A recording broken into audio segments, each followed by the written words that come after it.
Combien de fois ai-je dit oui quand mon corps disait non? Combien de fois suis-je restée quand mon âme s'en était allée? Combien de fois ai-je souri pendant qu'au fond, quelque chose pleurait en silence?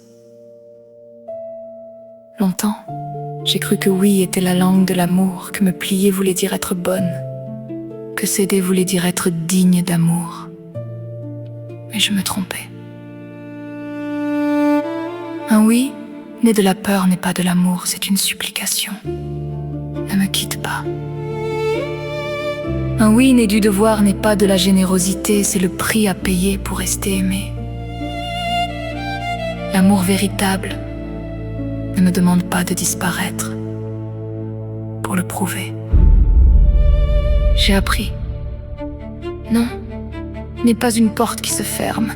Non est une porte qui s'ouvre vers l'espace où j'existe encore. Quand je dis non à ce qui me vide, je dis oui à ce qui me remplit. Quand je dis non à ce qui ne me convient pas, je dis oui à ce qui m'appartient vraiment. Non n'est pas une agression. Non n'est pas une trahison. Non n'est pas de l'égoïsme. Non est une phrase complète, sans explication, sans excuse, sans ce sentiment de devoir remodeler ma vérité pour le confort d'un autre. Je n'explique plus pourquoi. Je ne me reproche plus ce que je ressens. Je ne promets plus. La prochaine fois, je ferai mieux. Si quelqu'un ne peut accueillir mon nom, ce n'est plus à moi de le faire comprendre. C'est à lui de l'accepter. Je le sais, au début, c'est difficile. La voix tremble, le cœur s'emballe.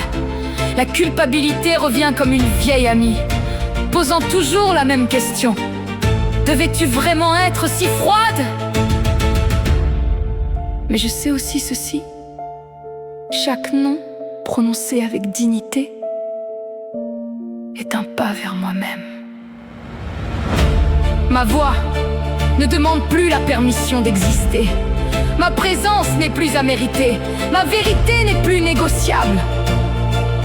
J'ai appris. Ceux qui m'aiment vraiment ne m'aident pas à disparaître. Ils m'aident à devenir. Et ceux qui partent quand je commence à dire non ne me quittent pas à moi. Ils quittent la version de moi qui leur servait.